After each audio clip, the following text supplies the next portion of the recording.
Okay, guys. Merry Christmas Eve, everyone. I'm surprised to have people attending today. Thanks for coming in. Thanks for coming in. So 2022, we are very close to year end already. And in fact, looking back, right, I was spending the last few days compiling my trade data, looking at a few of the things that that I could have improved, whatever, or all those self-reflection stuff. Okay. So in fact, 2022 is one of the craziest trading year. If I were to rank the difficulty in trading for the past 10 years, right? Okay, for the past 7 years, for the past 10 years. Xmas present. Everyone come here for freebie only, you all anyhow. We shall see. Okay, my budget for freebie this year blow already. Okay. We shall see next year how. Maybe I'll start to raise the subscription to like $35. Kidding. Okay. Yeah. So as I was saying, right?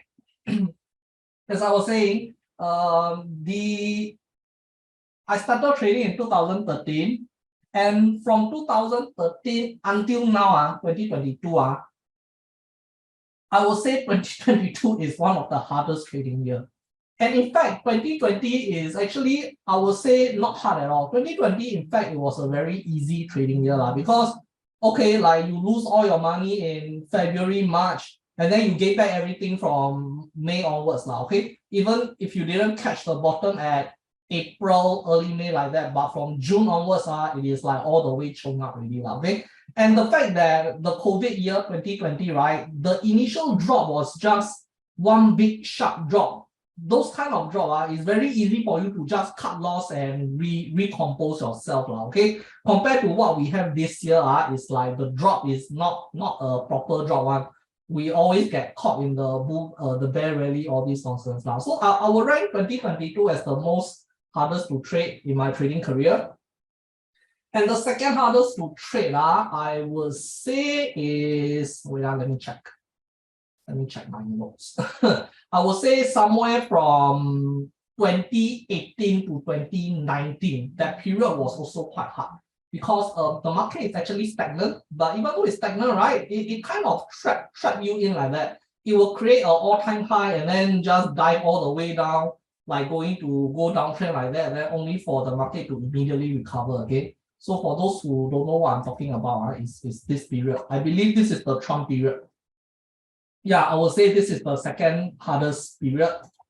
And then the third hardest, I would say, is the 2015. 2015 was quite hard also, simply because there's no uptrend. Market was stagnant for like entire 2 years. There's nothing to trade. You are just stuck. There. Okay. So yeah, and then I would say COVID was the least difficult year, I would say. Okay. Because in fact, if you are professional enough, right, you can actually get the short and then get the long here. It was a very lucrative year. What was my biggest profit? We shall go through later. Okay. So for today's program, right?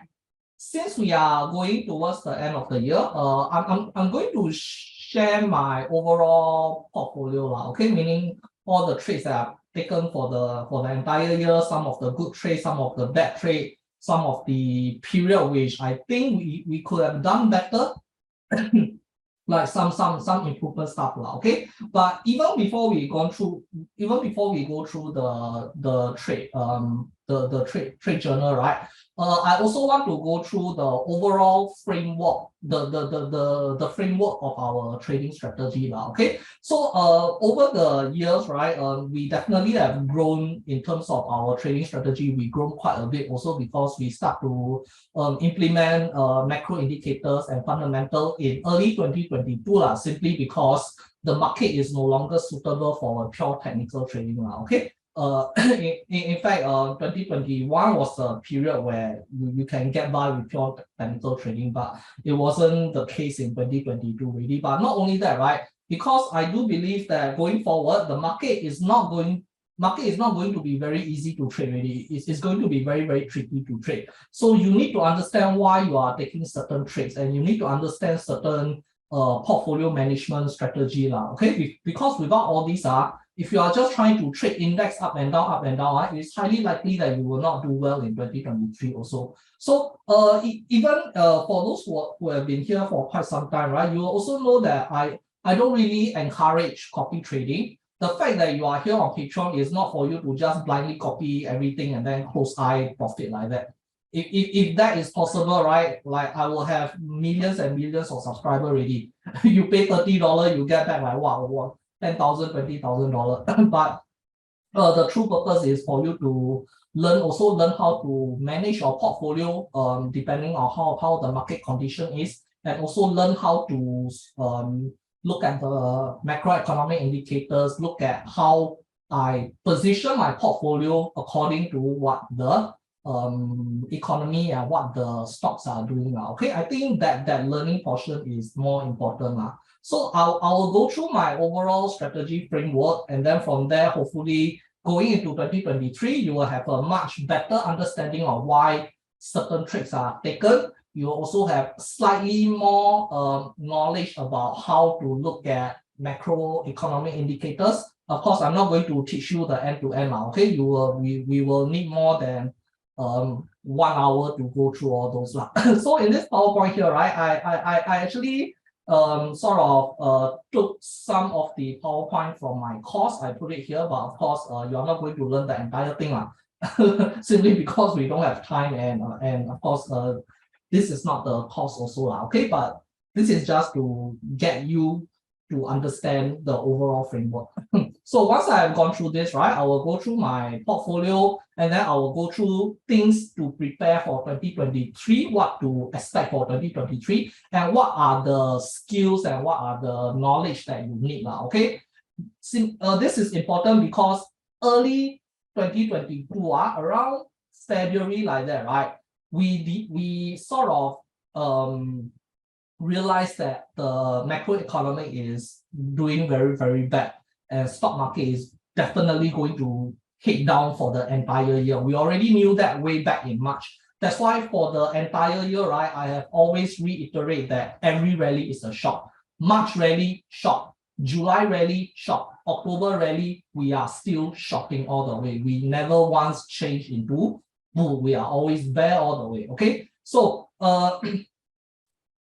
somewhere around February, when we go into short mode, right, a lot of people got caught off guard because they have not short before. They have no idea how to short. They don't know how to go about shopping. They don't know the shopping process, or they don't have a margin account. They don't have a CFD account, and then they miss a lot of trades now. Okay, so right now I'm getting you prepared for 2023. Most likely next week, right? Next week market open most likely there won't be any movement okay, or there will be very minimal movement. So this is your opportunity to actually like go and read up on how to short using Tiger Broker. In fact, I have made a YouTube video. I will share again. But also get comfortable. Like if you don't have margin account, right? Please go and like request margin account from Tiger or Moomoo or whatever okay. So make sure you have your infrastructure ready so that going into 2023, right, you don't miss out anything. Okay, so let's start with our framework, trading like a hedge fund. So some of the PowerPoint here are taken from my course, okay? So you can take it as a free lesson. Free lesson. In fact, most of the PowerPoint are coming from lesson 1. So fantasy and delusion. So allow me to shatter one of the most delusional thinking that retailer had. Knowing what to enter, when to enter, and when to exit is everything. So most of the time, retailer, they just want entry and exit. So you always have this question, buy what? Can buy or not? TP level where? Enter where? Exit where? Stop loss? No, stop loss. In fact, very few retailers even ask about stop loss. They only care where to buy and where to TP. So the reality is that your entry exit doesn't really matter a lot, really, truly. In fact, there's a lot of other things that are a lot more important to your overall success as a trader. Okay. In fact, I would say technical analysis is about this tiny. Just to share with you, right? My course actually have 6 lessons. Each lesson is 4 hours. So 24 hours dedicated to trading. And within that 24 hours, right, there's only 1 hour we cover technical analysis. So you will know how unimportant technical analysis is. So this is our overall trading framework. Okay, so we use a strategy called the long short portfolio strategy. In fact, you can find this strategy on Investopedia. Okay, so it is one of the very popular trading strategy used by hedge funds. So what exactly is a long short equity strategy? So you can go and read it, but I can explain to you here also. Long short portfolio management. So we structure our portfolio with long and short position to get a beta neutral state while still maintaining sufficient portfolio volatility to get absolute return. So it's a very loaded sentence. Okay, it's a very heavy sentence, but let me sort of make it explain.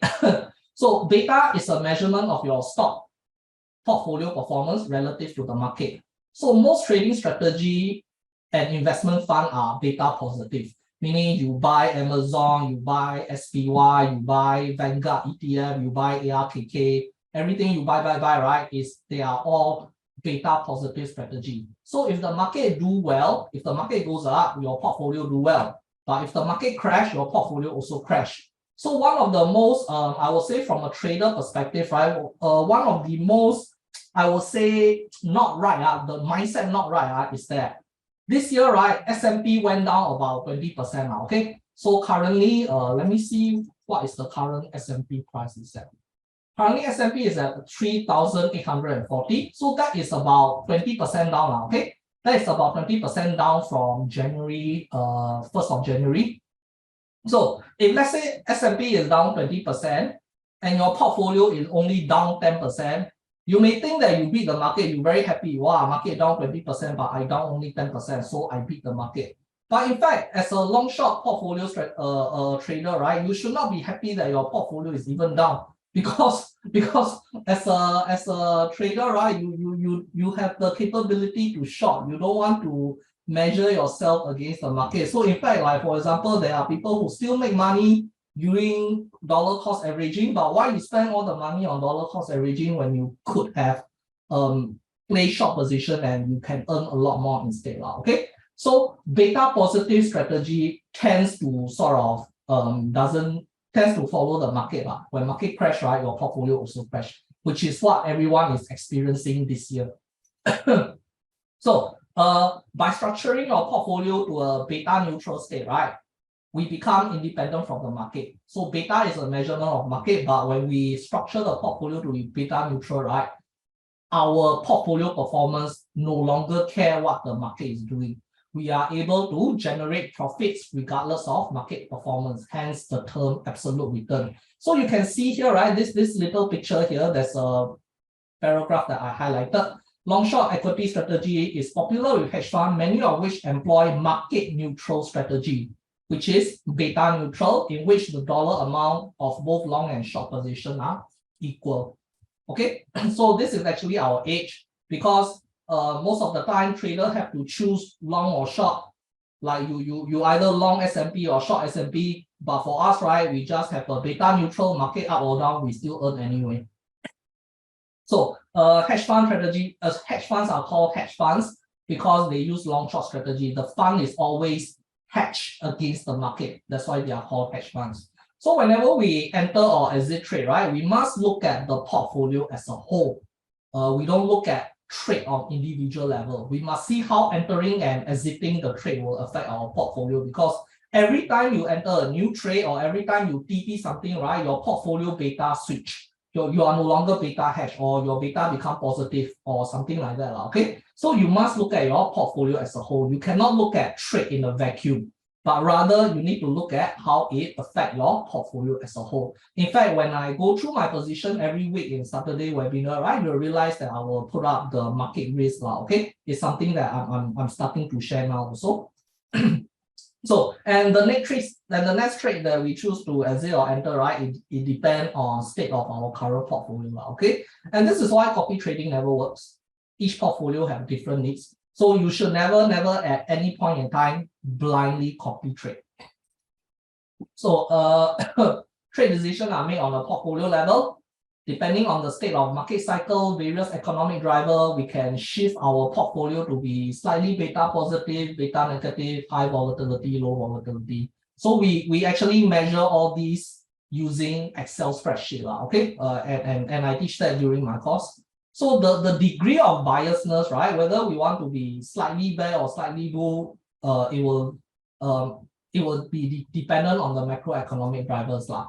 So the important thing is we don't trade index, we don't trade SPY, we don't trade QQQ, we don't trade the Oanda, CFD, US 500, all those nonsense. We don't trade those at all. Because we do not trade index, right? We are able to freely express the degree of our bearishness or bullishness. So our view, right, and our portfolio position, right, is never binary, okay? Because if you long S&P, you are long market, you are long the market. If you short S&P, you are short the market. So you are always binary. If you only trade index, right, you will be forced into a binary position. But if you trade stock, if you do a long short portfolio, you are never binary. You are just beta neutral.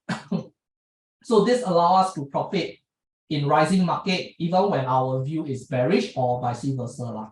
Okay, so this is a cycle of the credit cycle, the market cycle, and based on where the cycle is, we will adopt certain portfolio biasness. And currently we are somewhere like here already. We are somewhere here already. Slowly going to here, okay? And based on this, right, we will slowly shift our portfolio. So this is the trading framework that I believe you should have seen this also, okay? So the very first step is we do a top-down macroeconomic analysis. So for those who are aware, right, I have a very comprehensive macro dashboard, which I share once in a while. But even though in webinar, I don't share this often, but almost every week, right, I am looking at this, I'm updating all this. And then we will do a bottom-up fundamental analysis on certain sectors, certain stocks. And then we will use technical analysis to enter. So the key important thing is that we pick our stock based on macro and fundamental. We never ever pick the stock on technical. We don't pick a stock because it break the support or it break the resistance, but we may enter the stock because it broke the resistance, but we already picked the stock way beforehand, okay? And then we have trade structuring, and portfolio management is like how many longs, how many short, what is your beta level, what is your volatility level, and of course, risk management. So our holding period, which later you will get to see from my actual trade also, our holding period is somewhere from 2 weeks to 8 weeks. And you can see that based on my record, right, this is my finalized 2022 record.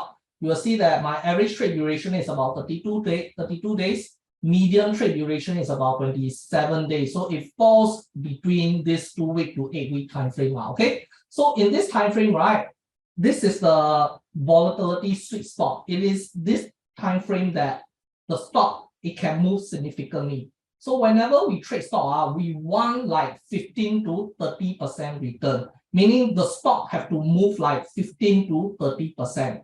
We never scalp 1%, 2%, 3%, 5%. We never ever do that. Most of the time when you see a TP being hit, right, it is usually 15 to 30%. Later you can see from the trading data also. And this is usually because within this time frame, right, there is underlying fundamental catalyst to push the stock price. Anywhere below this time frame, right, you are actually considered speculative punting. You are fighting with the market maker, you are playing with the algo trader, and then most of the time your technical analysis doesn't work out also. So most likely you end up scalping. Okay, most likely you may end up scalping lots and lots of trade for that 1%, 2% gain. And what end up is that you're gonna waste a lot of money on commission because you are scalping and then you are trading quantity. You are not really trading quality. So when we are trading actual significant movement without the leverage. Okay, so if you give your stock enough time, right, they can move 15 to 13%, 30%. If you look at CarMax, our most recent trade, it actually moved down about 22% within a very short period. So and during this time frame, right, your technical analysis tend to work most of the time. And this time frame is also known as the volatility sweet spot. So what you do is you just go on the trade, go to bed. go to bed. Okay, you don't need to stay up and watch the price and exit before market close. I never ever once do that. Most of the time when I'm staying up late, right, I'm usually preparing PowerPoint or doing some other stuff aside from trading. So the trading workflow, we analyze the current macroeconomic condition, and then after that we adopt a portfolio bias.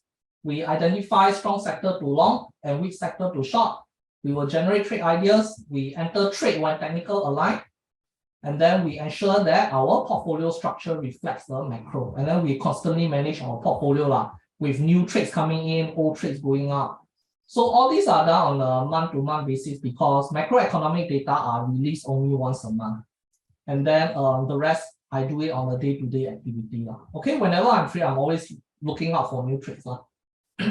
And these are the trades that you will see me share during within Patreon or within this Saturday webinar. Okay, so there's a myth that there's this very big misconception. Fundamental and macroeconomic are for long-term investor only. This is completely wrong. This is totally wrong.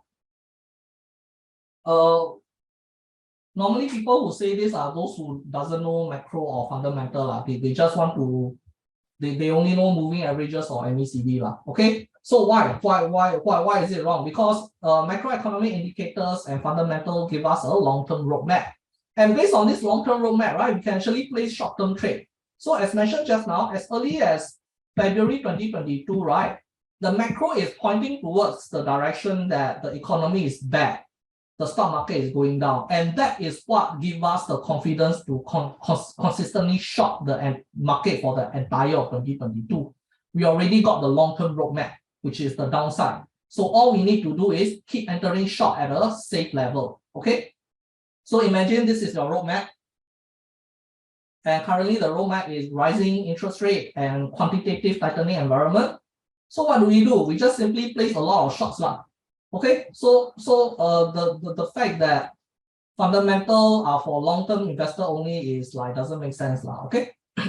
So in fact, we can apply this to individual stock as well.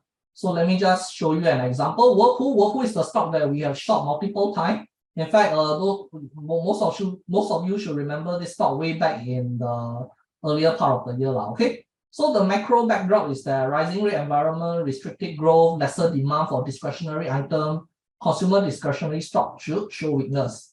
Then the company fundamental is the Whirlpool sell big ticket appliances like washing machine, freezer, dishwasher. In a high inflation environment, right? Consumers are not going to replace or buy this kind of big appliances. Okay. They'll probably repair their old one, or in fact, when they buy, right, they'll probably buy second hand or they'll buy a cheaper one. They're not going to buy Whirlpool brand. Okay. And then the latest quarterly result also show decrease in sales and profit. So we got the roadmap ready. The macro is going down, Whirlpool fundamental is going down. So what do? We short every rally. And in fact, there's a third short here. Okay, we entered third short very recently only. So fundamental plays a very big role. In fact, this is trade number 29. We took this short earlier part of the year. We entered at 190, we exited at 150. And I believe this is about 15% drop, 15 to 20% drop also. So you can see that we are not really scalping. We want the big movement. So if you just look at if you just look at the surface level, right, you'll probably just see things like, oh, he entered at resistance support, or he entered at the double top, the cup and handle, but actually beneath the iceberg, right, there's a lot of background work that's being done. Okay.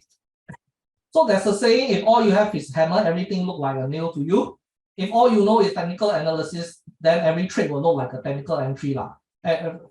Every time someone show you a trade, instead of looking at what are the fundamental, what are the underlying macro factors, you'll always keep looking at technical, and that is a very bad mindset to have. Okay, so the ugly, painful truth about trading. So right here in Nimbus Capital, we learn things the hard way. Okay, I'm not here to sugarcoat you.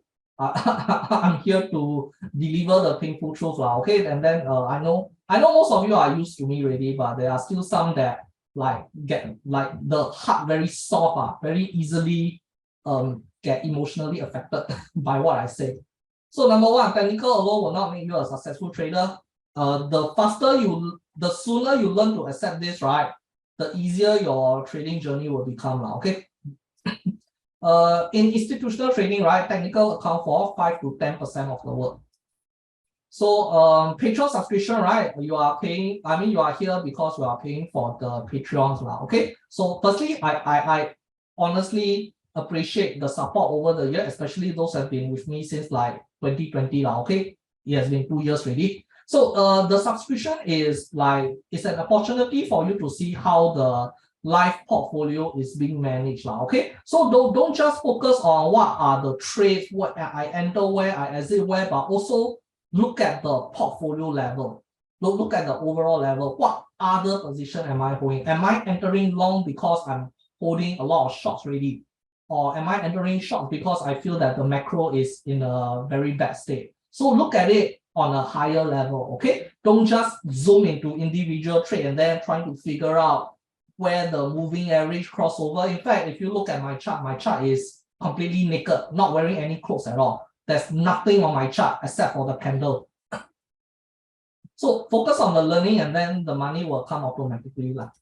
If you focus on the money, you'll be wasting a lot of learning opportunity. So one thing I like to emphasize is that actually this year, 2022, right, is an excellent learning opportunity for trading the bear market because we have not gotten this kind of market since the dot-com bubble, okay? Even in 2008, 2009, the housing market crash, right? The bear market is not as bad as what we have seen in 2022. So as I look at the chart, right, the only time market was really a lot worse than what we have right now is during the dot-com bubble. So let me show you what I mean. So what do I mean by very, very bad market, right? Is that I'm not just looking at how much did the market drop, but how did it drop? If it dropped like COVID-19 like that, right, then this is easy. This is chicken feed, easy to trade. But if it do this kind of thing, right, the shorties also get burned. The bottom picker, the bull also get burned. So even if you are shorting in this bear market, right, you have to be extremely, extremely careful. You cannot go overboard with your short, and then you also cannot like prematurely become bull like that, and then you get trapped at the top. It is a very, very difficult to trade environment. Okay. So if we look back all the way, right, like way back here, this is the housing market. So in housing, in the housing market crisis, right, we only have one bear market rally. This one, 14%. 14% is like nothing much, okay. And then we have another small bear rally here, which is about 9%. And then after that, we have this very big drop, okay. And then one of the worst bear rally is somewhere here, this one, this is the fake one, where market actually recovered 26%. And then it did one last drop before totally recovering, okay. So compared to what we have this year, right, we have three rally. We have three rally within 1 year. The first rally was about 12%. Second rally was about 18%. And then the third rally is about 17%. So this is a much harder environment to trade than the housing market. Because in the housing market, right, you only have one rally, two rally, three rally, but in fact, this last rally is the price have already gone down quite significantly. Okay, so if we look back at the dot-com bubble, right, you see here, this is a lot more comparable to what we have now. We have one rally here in the middle, 19%. We have another rally here, 23%. You catch this bottom, you gone already, okay? And then we have the last final rally here, which is about 23% also. So it has been a very, very long time since we have a bear market rally or a bear market for us to actually trade in. So if you sit around and do nothing during this 2022, right, then you actually lost a very good opportunity, good learning opportunity, a life learning opportunity that which you may never see, you may never see again. And then if this environment shows up like 5-6 years later, right, you are going to get caught off guard again. You are going to like don't know how to handle this, and then you will always be in this cycle of keep getting slapped by the bear market. Okay, so focus on learning is very, very important. And do not copy trade blindly. Understand why certain trades are taken. So this one I cannot stress enough. So if your main objective, not objection. My bad. let me make the okay. All right. If your main objective here is not to learn but to just blindly copy for effortless profit, right? Then you are actually in the wrong place, okay? You are not my target audience. So yeah, I mean you probably won't enjoy what you are seeing here. So do not focus on individual trade. Look at the portfolio as a whole. Understand how macro are analyzed, how the portfolio bias shift according to the macro roadmap. Okay. Sometimes you will see me taking a lot more shorts. Sometimes you will see me taking a few longs. Sometimes you will see me go crazy with too many shorts and then get burned out. Okay. So I mean, it's not to say that my trading is perfect. Actually, this year I made quite a few mistakes, which I will share later. So you have to get out of your comfort zone. This one very, very important. You truly have to get out of your comfort zone to be profitable. Market do not care what you're comfortable with. I have people come to me and say, "Oh, I only trade Hong Kong market." Then what?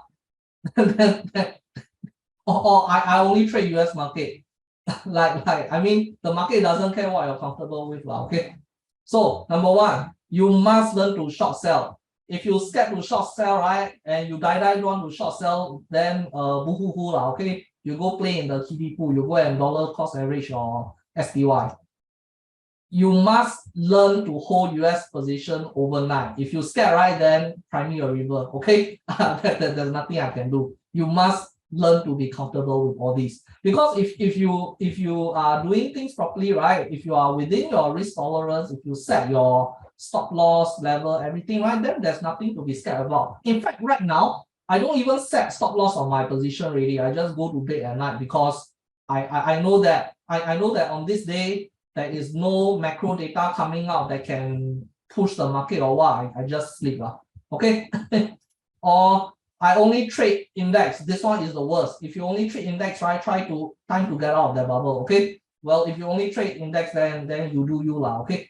So it's it's up to you lah. So how much capital in my early days, in my learning days, I start with 20K, but along the way as I get better and better, right, I add more and more capital lah. So I actually start 2022 with 180K, and I started 2021 with 100K. So that I started 2020 with 100K, and then it grew to about 180K in 2022 lah. Because the COVID period was really one of the best trading period ever. So preparation for 2022. So you can think of this as your New Year resolution lah, okay? So I'm making New Year resolution for you. So let's all achieve this together. Goal setting for 2022, 40% return on investment minimum. Okay, so this one we must achieve. Okay, we will achieve it together next year. Minimum 40% return on your portfolio, regardless whatever the market is. We are long short portfolio. We go for absolute return. We don't care how the market perform. So saying things like, "Oh, I didn't perform well because market dropped." No. The purpose of long short portfolio is to be totally independent of market. So if you have not learned how to short sell, please learn to short sell. It's very simple. You go and get a margin account on Tiger, and then you click the sell button. That's short selling already. Okay. And later I will share the short selling YouTube video with you, so that at least you understand the calculation of short interest, all this kind of stuff now. Okay, the basic things to look out for. So also learn what are basic options, like what is call option, what is put option. Because next year, right, 2023, I'll be slightly leaning a bit more and more into option now. Okay, although we are not like 100% option, but there will be time where option is a better trading strategy given the current environment. Because when you trade with option, right, you don't really need to care about stop loss really, because with option your risk is fixed really. Okay, and we'll be going through certain advanced option strategy also. Recently we went through a very simple very simple option strategy. The bull call spread on VIX. So in 2023, right, we will explore into more and more advanced strategy, okay? But we are not going to like just make one big jump. We will get there slowly so that those who are just joining in, you know what to do. Okay, so go onto YouTube, go and find YouTube video on what are call option, put option. I'm not going to teach this because these are things that you can find out for yourself. Learn spread trading. So spread trading is one of the long short strategy. Okay, in fact, I have teach you spread trading a couple of months back already. So I'll be linking the spread trading PowerPoint also. You can go and take a look. So learn to trade stocks. Don't stick to CFD indices or ETF. No more SPY, QQQ, TQQQ, SQQQ, US 500, US 30, US 100, all this stuff. Okay, why? Because trading index will force you to be binary. You are either like long or short the market, and most of the time, right, when you got it wrong, you'll get whipped out by the market volatility. Okay, so don't trade indices. You cannot beat the market trading indices. So make a point to understand the trade and not blindly copy them. It's also very important. So 2023 macro outlook. Firstly, most of you should have known all this already, but let me repeat them anyway. The 2023 US GDP is guided down from 1.2% to 0.5%. And this is actually quite a big downward projection. Okay, so we expect 2023 to be quite bad. And 5.1 federal fund rate target for 2023. So most likely there will be 2 more hikes. So Federal Reserve balance sheet reduction continues at its fastest pace. They are selling 60 billion of treasury and 35 billion of mortgage-based security every month. Okay, meaning every month there is 95 billion of money supply that is being siphoned out from the economy. Okay, so M2 money supply is in contraction. It is because of the Federal Reserve balance sheet reduction. And building permit is still in downtrend. So building permit is very important because the number of building permits determine how many mortgages are being taken out. So mortgages are one of the way credit is created. A large amount of credit is created, and these credits are injected into the economy where it will boost the GDP, and in return it will boost company earnings in return, which will boost the stock market. So US manufacturing sector have gone into contraction. So this one I shared last time already. US service sector is actually doing relatively well. The keyword is relative. It is very bad compared to 2021. Okay, but compared to the rest of the economy, the service sector is doing quite well. But still, the growth is declining. And most of the job created in service sector is actually blue collar jobs. Okay, I mean it's not to shame the blue collar jobs, but it's the white collar job. It's white collar people that we need because these are the people that are trading the stock market, investing in stock market, topping up their 401 account, or these are the people that are buying Tesla, buying all the Apple, iPhone, all this stuff. Okay, so we need the white collar people. Durable goods order have declined tremendously. This is a sign of a demand destruction. Inflation probably peaked. CPI 9.1% at its highest. This was, I believe, in June 2022. But however, right, there is a risk of deflation and recession. So CPI peak and CPI going down may not be good news in the future. In fact, it will become bad news because now we are going into a deflationary. Okay, and then the yield curve remained inverted since 2022. So yield curve being inverted is a sign that the market is preparing for a recession because most of the investors are buying up bonds as a protection, and then they are preparing for some kind of big recession incoming, a big market crash. Okay, and until now it is still inverted. So stock market will remain challenging to trade for 2023. So I believe the environment will be much like this year. Okay, so I also think that highly unlikely to achieve all-time high. So it's highly unlikely that S&P will go back above 4,008 next year. Okay, in fact, I do think that a new low is possible. We might go below 3,005. Okay, so of course, this is based on the current data that we have. later in January, February, the new data come out, we shall see how the macro data is going on. Okay, for now, we can remain bearish bias on the overall market. So these are the significant events that happened in 2022. So we have global inflation, like not just the US, the entire G8 is like going, the inflation is crazy. UK got it the worst. And I think European ECB also quite jialat there lah. Even Japan, the king of deflation, is now fighting inflation already lah. Okay, and then we have the global energy crisis because the entire market, the entire world suddenly gone crazy over the EV clean energy, and then not only that, right? You want to go clean energy, that's fine, but like we have the entire Biden administration boycotting the oil and gas company, and then end up we don't have enough refineries, and then after that we have the whole Russia invading Ukraine, make the whole situation worse. We have the stock and the bond market declining. We have Federal Reserve hike rate at the record pace. We have 4 times 75 basis point hike. Never seen before. Never seen before since the housing crisis now. Okay. We have global food crisis, Russian invasion of Ukraine, China Hong Kong market imploding due to zero COVID policy, and of course Shinzo Abe passing, and the entire cryptoverse imploding, Terra, Luna, FTX, and we have the whole anarchy in UK lah. Okay, with Boris Johnson and Liz Truss, all these issues are ongoing over there. And we also, of course, have the passing of the Queen.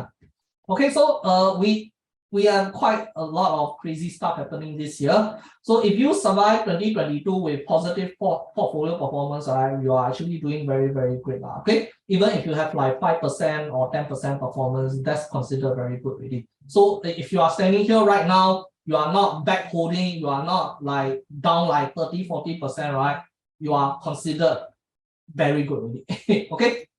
So that's the end of the presentation. Oops, sorry. What am I listening to? So let's go through the portfolio, my portfolio for the year, and then we will go through the usual stuff now. Okay. So firstly, before I go through the portfolio, I will share this link. I share this link once in a while in Telegram. So you will see all the trades that I have shared, everything all here. Okay. So if you are a Patreon subscriber, right, you can actually click the Patreon link and then it will direct you to the trades. Okay. If you are a public viewing, of course, you will have no access to the trade. But any trade that is closed, right, there will be a trading view link. So be it subscriber or public, you have access to the closed trade. So all the trades here are shared on a live basis, meaning they are shared very timely. And every single trade that I personally take for my own portfolio, right, they are coming from here, okay? Meaning things that I share, I trade myself. But I may not take every single trade, but I take most of the trade that I share. Can I check with you for one spread, how much percent? I will treat them as 2 trade, okay? I'll treat them as 2 trade. So usually my portfolio will have about 8 to 10 open position. So each of my trade will have about 10% capital allocation. So if I'm doing a spread trade, that spread itself will consist of 2 trades, meaning they will consist of 20%. Okay, they are worth 2 positions. I'm not sure if that's what you're asking. Did my answer make sense?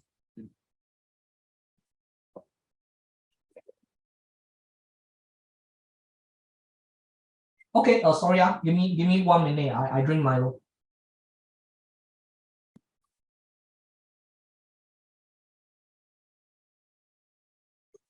So let me share the link here. You can just save it in your, just favorite this lah. Okay, just favorite this. You can see. And these are all the trades that we have left open now. Okay, and here, right? Hey, you all pay attention first lah. Yo, suddenly all the anonymous chipmunk, anonymous mink. What on earth is a mink? Okay. Anyway, right, you will see the entry price and exit price here. So some of the trades, right, we will, of course, sometimes we exit earlier, sometimes we will hold a bit longer. It does happen now. Okay. And these are theoretical lot sizing now. Okay, if you place 1,000 in this trade, you will get this amount of profit or this amount of loss. If you place 5,000 in this trade, you will get this amount of profit or this amount of loss now. Okay, so it is like for you to roughly gauge now. So any trade that I personally take, right, you can find them here now. Okay, they are all coming from here. So I don't have any secret trade that I take. Most of my trade that I personally take, they are all YOLO trades now. Okay, and you'll be happy that most of my YOLO trade that I own self take, they end up losing one. They actually don't end up winning. So there's no point in copying my YOLO trade. Okay, so this is the public one that you all have access to. Okay, so firstly, okay, this is my personal one. So let's go through. So most of you should have this template also lah. Okay, so in this year I have closed 57 trades. There are 32 profitable trades. There are 25 losing trades, which make winning rate about 56%. Not very spectacular. I still have 8 open trades. So open, they are all the 8 positions are all in US. I have 5 shorts and 3 longs. And my starting capital for this year is 130,000. Okay, so it is actually from last year. When I closed off last year, I have 130,000 USD. Okay, which will come up to about 180K. Wait, let me give you my Telegram. Okay. Sorry, give me a moment. So for those who don't know, we have a Telegram. Go and join. Okay.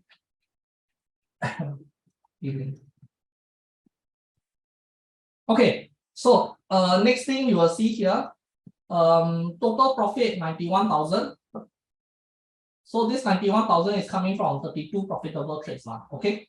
And then total loss is 49,000, which is coming from these 25 trades. So net profit, I have about 41.6K net profit for this year, which gives me a ROI of 32%. So this is not a great number. This is truly not a great number, but I will share in detail later why. Okay. In fact, most of the year I can do 40 and above, regardless of how the market is doing. And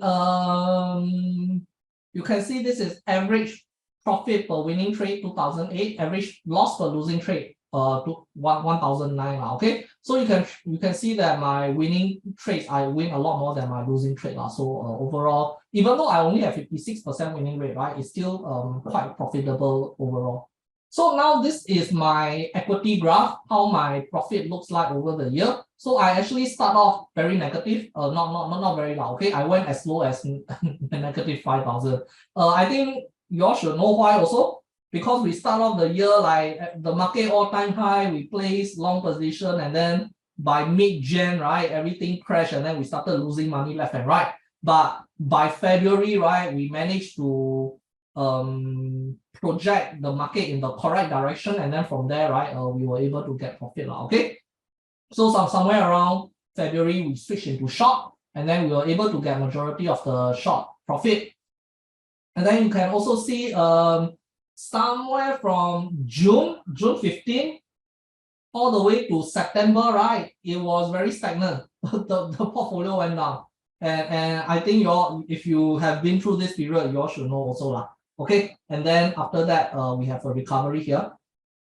So, but this one I will go through later. What I want to highlight is that this normalized expectancy number. So this normalized expectancy number, I use it as a scoring system. Okay, so there is a scoring chart here. If you are on the green side, right, you are profitable. If you are on the red side, you are not profitable. But to be considered a very, very good trader, right, if you are above 0.5 normalized expectancy, you are considered a very good trader. Meaning you are getting around 50%, 60% return per year. Okay, but 0.3% is also, I mean, not to 自夸, but I will also say that in this current bear market is, I would say, quite okay.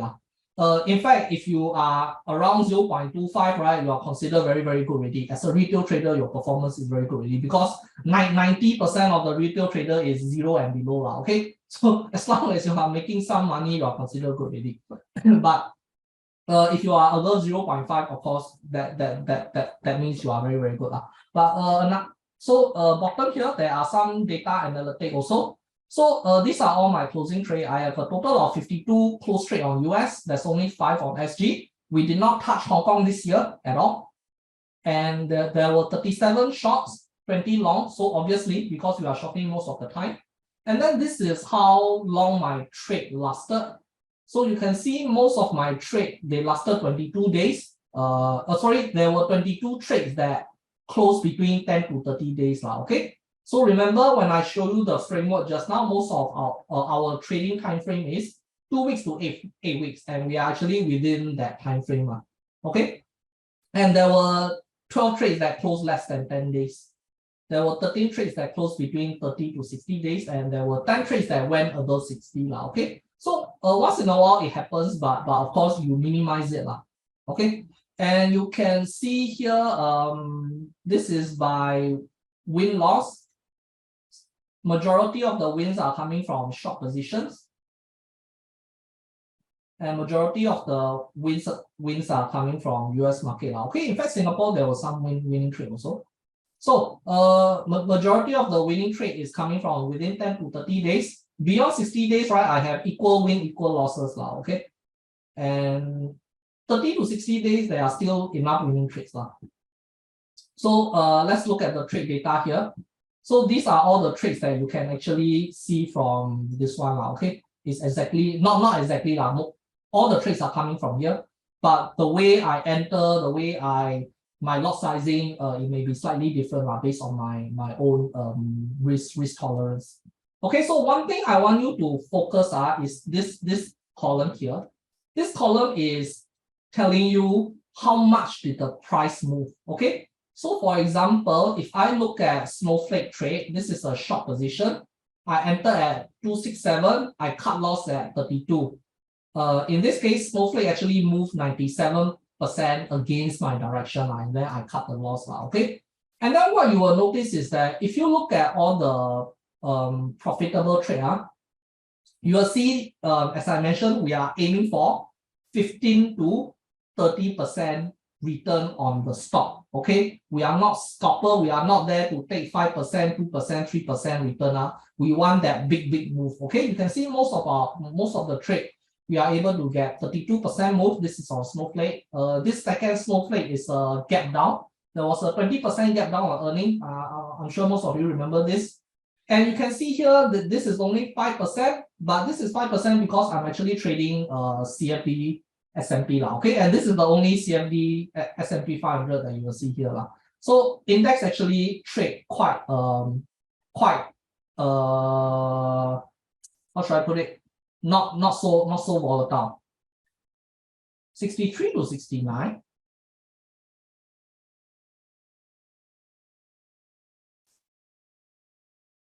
This one? Oh, these are open trades. Haven't closed yet. So haven't closed them. I don't have the data. These are all the trades here. My Carnival Cruise my Dillard my still got what? WWE haven't closed yet. Okay, yeah. So as I was saying, right?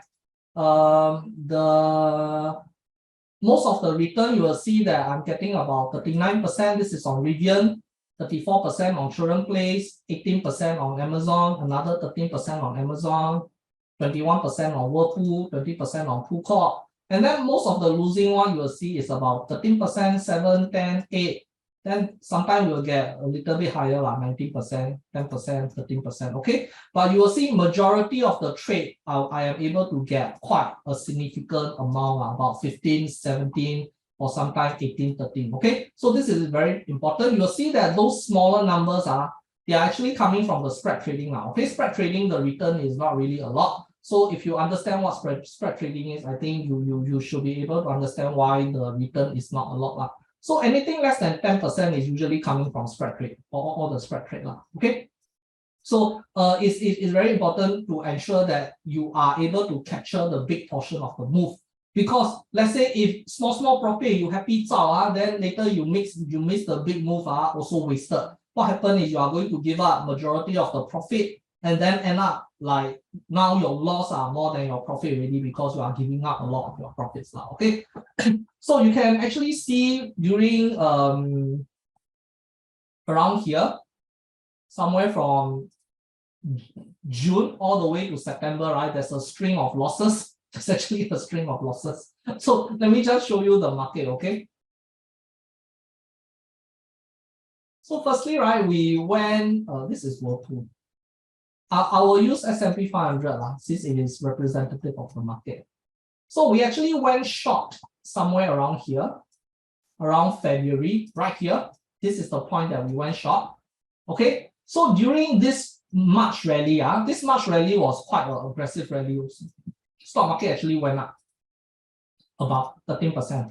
Okay, in fact, it even broke through the resistance. So it was during here, a lot of people like, oh, inflation is transitory, like all-time high, but we were actually shorting okay, we were actually shorting quite aggressively here. But even though we were shorting, even though our market bias is still bearish, right, you will notice that during this period we actually have a lot of long position, and in fact those long position are coming from energy counter.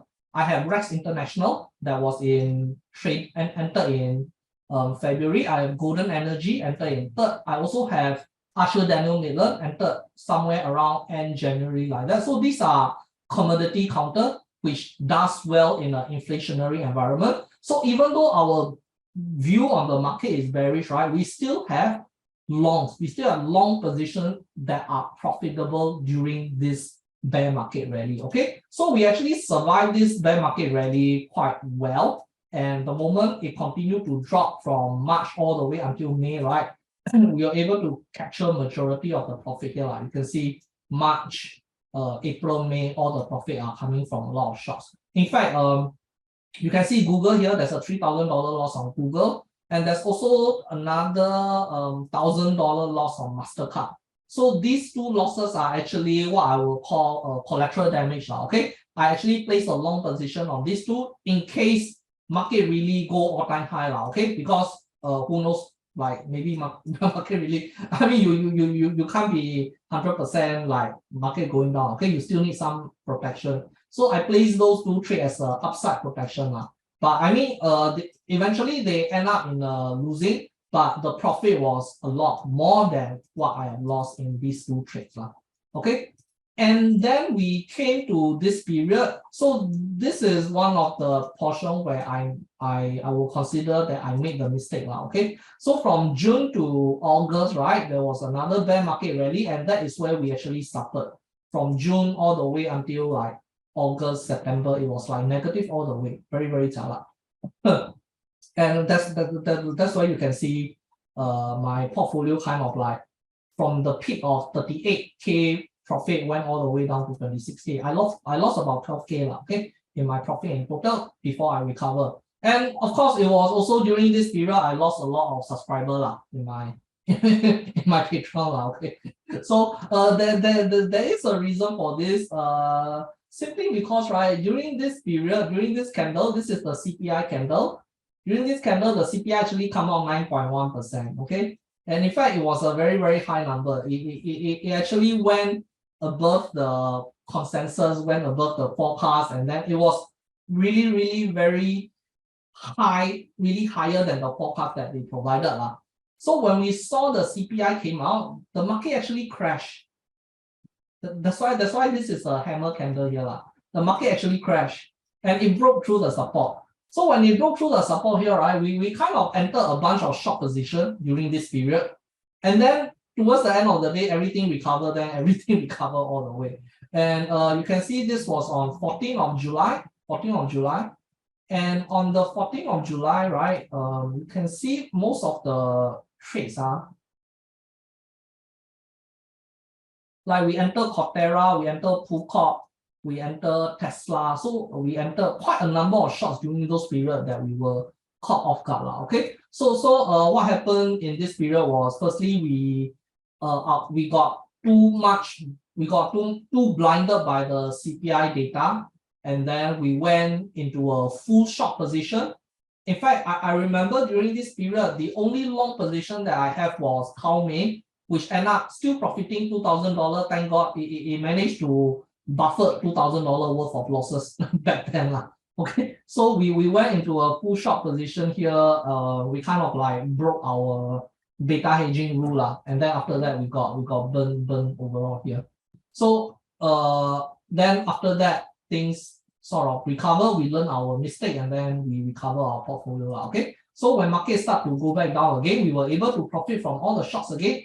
And then during this October period where market recover, we actually learn our lesson, and you can see that during the October period, right, the portfolio did not went down a lot. Portfolio went down a bit only before it suddenly U-turn back. Okay, so during the October period, you can see from September, October, yes, there were some string of losses, but there's actually more win than losses also. So we were able to handle the second round of the bear market rally a lot better than what we did for the July rally. So my most profitable trade was actually Rivian, simply because I managed to get 39%, shorted at 65, TP at 39. So the stock went down like close to 30 or 39, 40%. Okay. So I got about $6,000 just from that trade alone. And I think the worst trade was, I believe, Etsy. Etsy was one of my worst trade with 21%, $3,000 losses. So that is my overall portfolio performance for the year. So I do believe that, let's say if we were to follow a proper beta hedging, a proper long short portfolio during the July period, right? I do strongly believe that the July period we wouldn't have lose so much, and we will have recovered much earlier. So we actually went from June all the way until September, 3 months with the account declining. But of course, you can also see that even though account went down, right, my equity graph is also in an uptrend. Okay, so when your account dip, right, it should not dip below your previous low. So this is all your risk management, everything in place. Okay, so overall, the ROI is 32%. I will say that I'm not really very happy with this. I think I could have done better. Overall, I closed 57 trade, but on a year-to-year basis, right, I can make about 70 trades like that. So I'm actually short by quite a big amount. But I will also say that it is mainly because this is my first live bear market experience also. So it's not like I've traded bear market like this before. It's my first time experience. It's just that I am applying my knowledge. Okay, but still the real execution is not as easy as theory. So I was kind of like hesitant to make certain trades. I was hesitant to kind of like be more aggressive, like even at this point here, I like the data is telling me to short. I was like, hey, don't know what if the bulls are right? When market rally, all the bulls so noisy, then I a bit scared also. But I mean, I was able to pull through. Okay, so now with all this knowledge and with all this experience, right, I think I'm better equipped for 2023, and hopefully you are also better equipped for 2023. Yeah, Rivian is one of the best trade this year. But on the YOLO side, we actually lost a lot of money on Rivian. Okay, so now let's go into the usual stuff. Okay, so I won't go through my portfolio already, but just to share with you, I'm still holding Carnival Cruise, I'm still holding Diller, I'm still holding WWE, which recently went into negative. I'm still holding Whirlpool Shop. I got LPX, and there is VIX and FXI that you do not see here. So VIX, maybe we can start talking about damage control in January if it's still like stuck there. FXI, we can still leave it there. The expiry is all the way in February.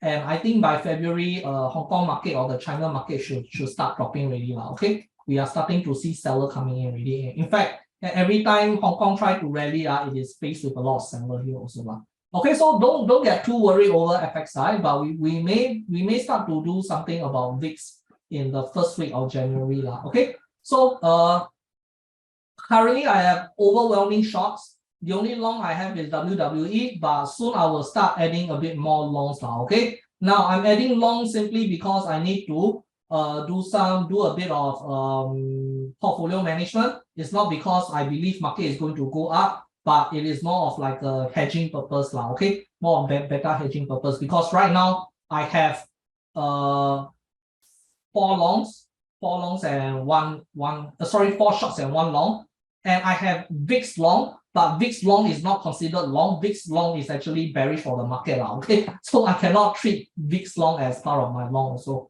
So hopefully you can understand that. Okay, so going forward, right, let's take a look at S&P a bit. So we have obviously we have the resistance level here already now. Okay, and currently the market is kind of like supported where the previous CPI, the CPI rally. This was the crazy CPI rally, and we start to see some support coming in here. Okay, so if let's say market does do a short-term recovery, I would expect this short-term recovery to be a lower high, something like this. Okay, so don't go and like long. In fact, this short-term recovery is an opportunity to short higher, not for you to long. Okay, so be very mindful of that.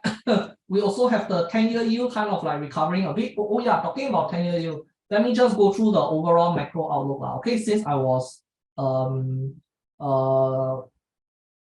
sharing the macro outlook just now. Firstly, right, ISM manufacturing has gone into contraction. ISM services still doing quite well. You can see that recently it rebounded a bit, but this rebound, right, I think is like not really a trend changing kind of rebound. I think sooner or later it will start to go back down also. So you can see both the manufacturing and services, they are in a downtrend. In fact, they manufacturing peaked somewhere around 2021.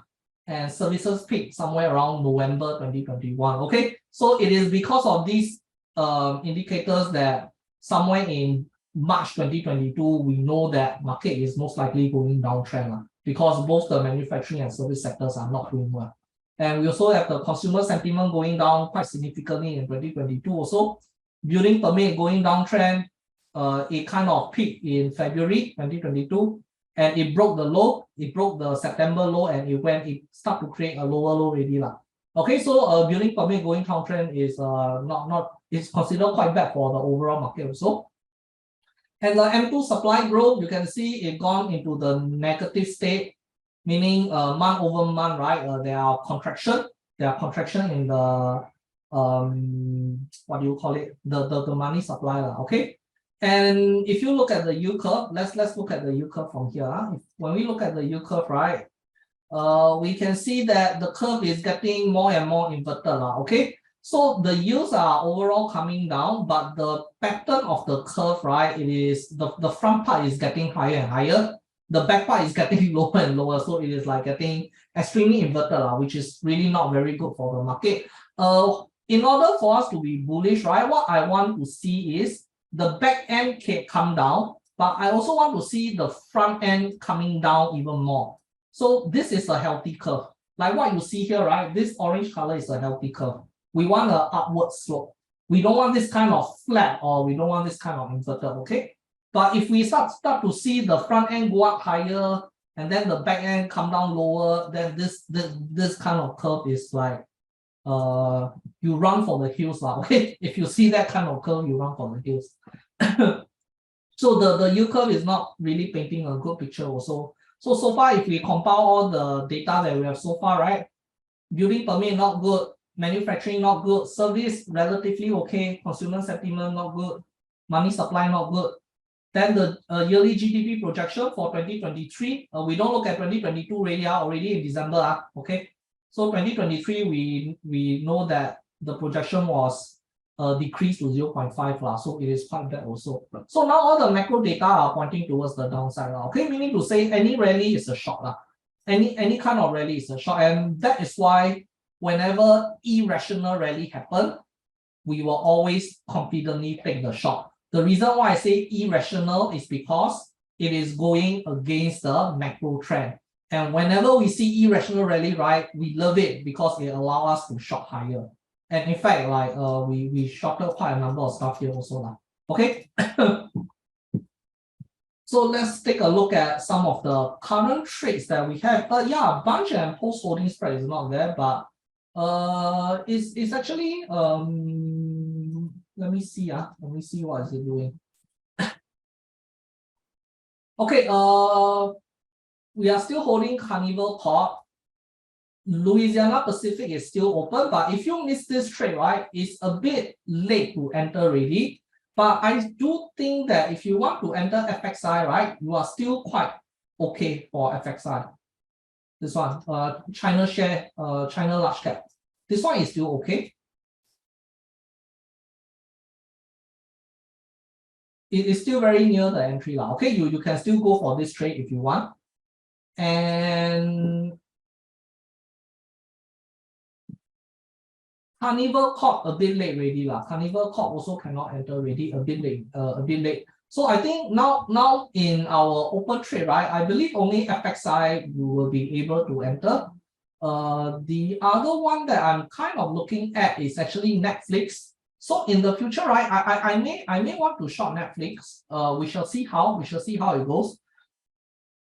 So firstly, it's creating it's kind of like, firstly, the advertising business is bad, okay. And secondly, their ad tier is also not working out. So that's a problem. And I don't think removal of account sharing is gonna help anything lah. And now we have things like Disney Plus coming in to snatch the whole advertisement pie, right? I think Netflix overall is going to be quite bad. And in fact, I do think that this rally is actually irrational also. As I was looking through the earnings, right, the earnings a bit cannot make it also lah. Okay, so in fact, it closed the gap, kind of like created a little resistance there. Maybe it is a good opportunity to short, but recently market kind of going up a bit, right? So we let it go up a bit. If we kind of create like a lower high here, right, then we can sort of take this short lah. But most likely, if we are taking this short, we'll be going for the option lah. Okay, but if we can take this as a normal short, we will of course do a normal short lah. So Netflix is in my watch list, so do look out for it. And another one that is, as I mentioned yesterday, right, Landstar. Landstar is one of the counter that my course graduate pointed out. I may do Landstar short also, but I will probably do an option strategy on this. So I will look how to structure this trade lah. Okay. So when I say structuring of the trade, right, what I mean is like, where do I want to put my stop loss? Where do I want to enter? Where should my TP be? Can I take the option or not? If I take option, if I take the option, is it better than shorting this by itself? So you need to weigh all these pros and cons. It's not like, oh, Zol say this one can short, then you go and short, and then like you don't even care about anything else. We don't trade like that, okay? We trade properly. Okay, so let me take a look at this to see whether if we can do any structuring. There was one request on Caterpillar, whether can short or not. So okay, Caterpillar, I do think that maybe can come down already, but overall Caterpillar fundamental is quite strong. So even if it does come down and you manage to short, right, what will happen is it's not going to come down a lot. Okay, it may come down a bit and then it gets supported lah. So what I feel is that there are probably other sector that is worth shorting compared to Caterpillar lah. So I probably would not recommend Caterpillar short. And one thing that I am truly lacking is I need more long position lah. Okay, so I do need to look out for long position also. So show technology, something that I mentioned previously. I do believe this one good for long position, but the chart is kind of like hard to trade. Let me work this out also on how to properly trade this chart. I say it's hard to trade because the movement is a bit crazy. Even though you don't really see the candle, right? I mean, from the candle you can't tell, but you see this movement, it's actually 26% movement. It's quite a crazy movement. For example, if let's say I want to set my stop loss here, is actually about the 14% down like that, which is a bit high lah.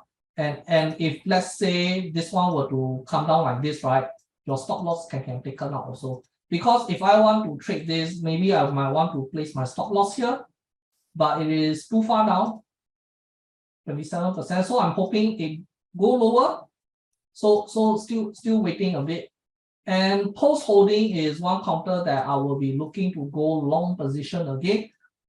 This one, the performance is very good. Okay, so post holding and bunch, right? Yes, I think the spread trade is not up on there as an official list. But if you do have this spread trade, right, you can continue to hold on to it because I think eventually bunch will come back down and post will continue to go back up. Okay. So of course, spread trading, there is stop loss also lah. So if your spread trade net loss is like more than 1% or 1.5% of your total portfolio, then you of course you cut off the spread now, okay? But also you can also take a look at the spread to see whether if post holding is going up or if bunch is going up. For example, you can actually if you are taking a big loss, right, you can actually cut the losing one and hold the winning one. For example, if your bunch start to go up and make your short side lose money, right, you cut the bunch and then you continue to hold the post. And then now your post holding will go up and then you can place your stop loss here. Okay, so this one I will continue to monitor because I'm constantly monitoring post holding also. It is one of my favorite counter to long in the current environment. Okay, so post holding, one of the short lists to long, watch list to long. Construction partner, in the future I may long again because the fundamental is there. The fundamental is there, and it has kind of created like a bottom here also. So I may use this as a long position to do a hedging on overall portfolio again. Okay, and aside from that, I also looking at Lena Corp for short side. Lena Corporation as a short sell from here.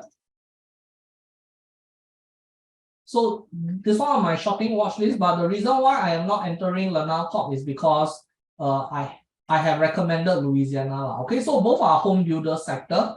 One is a home builder, one is providing wood for the home builder, so they are essentially the same. Okay, so sometimes we don't want to overlap on certain counters. So let me see what else do I have. Oh yeah, talking about Tesla, on Friday, right, we do have market recover like 20 points, but Tesla continue to drop. In fact, when market recover here, right, when Tesla recover here, I actually entered my option for $300 and end up I lost that $300 that night. So it was I mean it was a gamble trade. Okay. So at some point we will want to play a Tesla long also, okay? At some point. This one have to recover at some point. So we may like make yourself 24/7 on call for Tesla long at any time. Okay. So this one do take note also. And the chip industry, as I was talking about the chip industry, right? Micron, very bad result. In fact, it was one of the worst result Micron ever have. And I think because of that, right, the chip industry, I think may be doing quite bad. So based on what we see on Nvidia or AMD or some other chip counter, right, we may go for a short position. Most likely AMD or Nvidia, we see how or some other chip related stuff. Okay.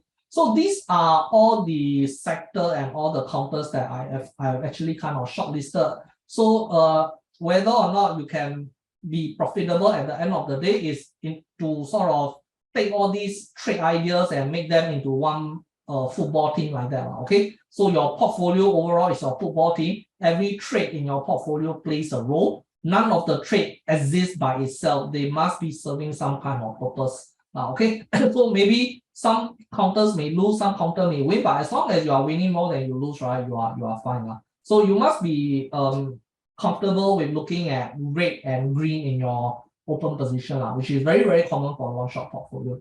Okay, guys, so hopefully this session gives you a little bit of a little bit more insight to the trading strategy that we use. What are we going to do next year? And if you are not ready yet with all the margin account, whatever, right? Get yourself ready. Don't miss out, okay? Don't miss out on the all the short selling that's going to happen in 2023 lah. Because I truly believe that market may hit a new bottom lah. Okay, we shall see how. But good to prepare before the first week of trading market in 2023. So in fact, in January, there's a FOMC also, but I think it is towards the end of January lah. Okay, but our VIX option, right? We are also going through the January CPI before the VIX option expire. So we have some volatility there also. So hopefully that can kick VIX up a bit. If not, we will start to do a bit of damage control.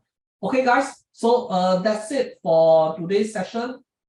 Any questions regarding the framework or whatever lah?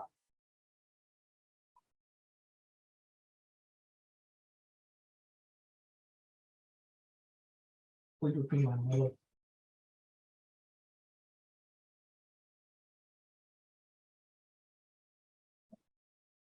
Thank you.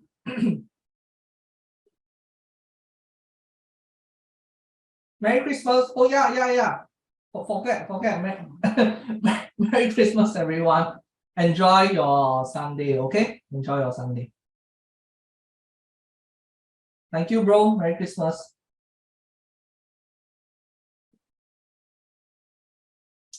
Yes, red and green. Red and green are Christmas color.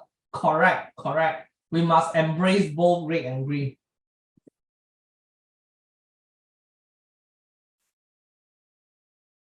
Super green to our portfolio, super red to the market lah. Hopefully.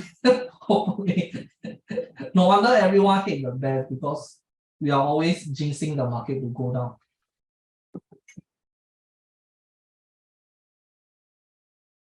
If you want to know like truly in depth on how to trade long short portfolio, like the overall end-to-end, right? You can consider coming for the course in next year.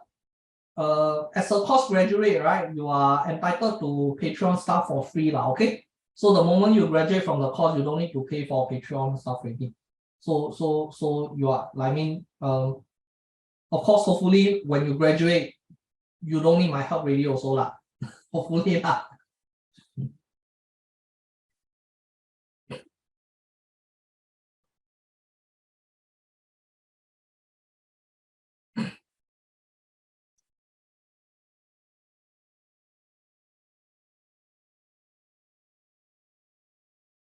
Good night, folks. I'm logging off.